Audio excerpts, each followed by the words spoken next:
अब G20 पे आ जाते हैं। G20 पर जो मैंने आपसे पहले ये कहा था कि आप समझा पाएंगे कि जो G20 के जो टेकअवेज हैं, जैसे ग्लोबल बायोफ्यूल अलायंस है, अगर एक आम आदमी जो गांव में बैठा हुआ है, गडकरी जी, अगर वो समझना चाहे कि हमारी जिंदगी कैसे बदलने जा रही है इससे, इस बायोफ्यूल अलायंस से, जो हमारा पर्यावरण है, जो प्रदूषण है, ये सब जमीन से लेके हवा तक क्या बदलाव हमको नसीब होने जा रहे हैं।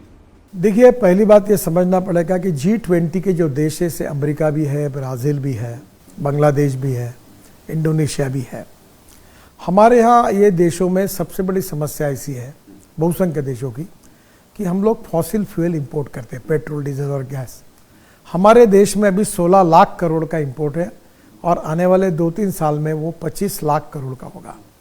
अब 25 लाख करोड़, ये आर्थिक दृष्टि से तो चैलेंज है ही, पर इसके कारण प्रदूषण बहुत होता है।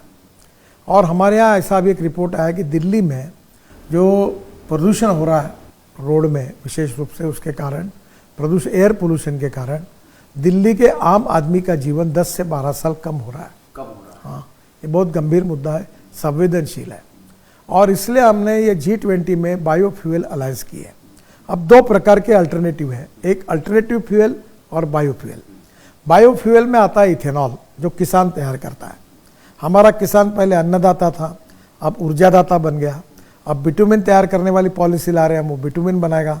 और बिटुमिन के बाद अब वो एविएशन फ्यूल, जो हवाई ईंधन है, वो तैयार करेगा उससे, तो वो हवाई ईंधन दाता बनेगा। ये किससे, पराली से तैयार होंगे क्या? इथेनॉल से बनता है। अच्छा, तो मैं आपको सब बातों के डिटेल बताऊंगा। ब्राजील में अभी क्या हुआ कि ये जो ब्राजील है, इथेनॉल का जन्मदाता है, और वहाँ पेट्रोल में 26% इथेनॉल डालते हैं और 22% इथेनॉल एविएशन फ्यूल में डालते हैं, एयरफोर्स में। तो ब्राज़ील ने जो एविएशन के स्टैंडर्ड तय किए, पेट्रोल के तय किए, फिर उन्होंने जो स्टैंडर्ड भी तय किए, और उसके साथ साथ उनके उसके बारे में मशीन के भी नॉर्म्स निश्चित हुए हैं। तो जो फ्यूल के स्टैंडर्ड्स, ऑटोमोबाइल इंजीनियरिंग के स्टैंडर्ड्स, हमारे अमेरिका, भारत, ब्राज़ील, ये सब लोग साथ में आएंगे। उनके पास जो अच्छी बात है वो हम लेंगे, हमारी अच्छी बात उनको बताएंगे। तो ये अलायंस का उपयोग ये है। मुझे एक बात समझा दीजिए। मैं समझा रहा हूँ, बायोफ्यूल के द्वारा कोऑपरेशन, कोऑर्डिनेशन एंड कम्युनिकेशन होगा। अब आप देता हूँ कि अभी जैसे बांग्लादेश में अगर हम पेट्रोल डीजल देते हैं नुमाली रिफाइनरी से, अब वहाँ से हम लोग जो पेट्रोल डीजल भेज रहे हैं उसमें वो पाइपलाइन है, अगर हम 20% इथेनॉल डालते हैं जो बाम्बू से बन रहा है वहाँ, तो वो उनका पेट्रोल का रेट भी कम होगा, हमारा इथेनॉल भी जाएगा, और नॉर्थ ईस्ट की बाम्बू काटना, ट्रांसपोर्ट करना, पहुँचाना, लोगों को रोजगार होगा।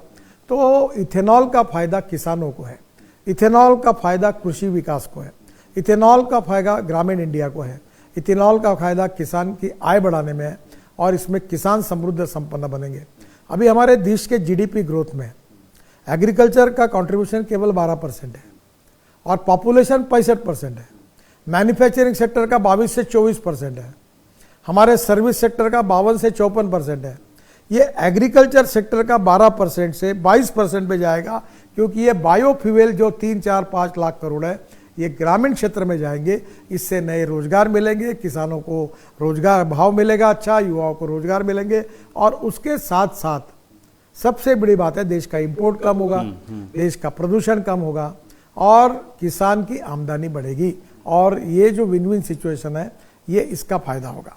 अभी जैसे ये नया हाईवे बना रहे हैं हम लोग, इंडिया से लेकर सऊदी अरब से लेकर यूरोपियन देशों तक, मिडिल ईस्ट कॉरिडोर, हमारा अनाज, हमारा गेहूं, चावल, हमारा फल फूल सब्जियां डायरेक्ट एक्सपोर्ट होगी, किसानों का फायदा होगा, हमारे देश की इकोनॉमी बढ़ेगी, ग्रोथ बढ़ेगी, एम्प्लॉयमेंट बढ़ेगा। ये तो अभी फॉरेन मिनिस्ट्री और प्रधानमंत्री के लेवल पर निर्णय होगा।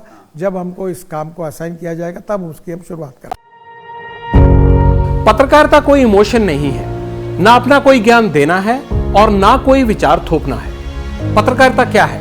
पत्रकारिता का मतलब है सही जानकारी इकट्ठा करना और तथ्य बताना। पत्रकारिता आज जितने महत्वपूर्ण दौर में है, शायद पहले नहीं थी।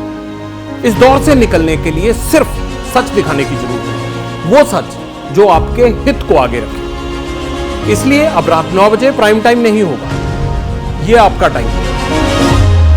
जगविंदर पटियाल के साथ देखिए पब्लिक इंटरेस्ट, सोमवार से शुक्रवार रात 9 बजे सिर्फ एबीपी न्यूज पर। एबीपी न्यूज आपको रखे आगे।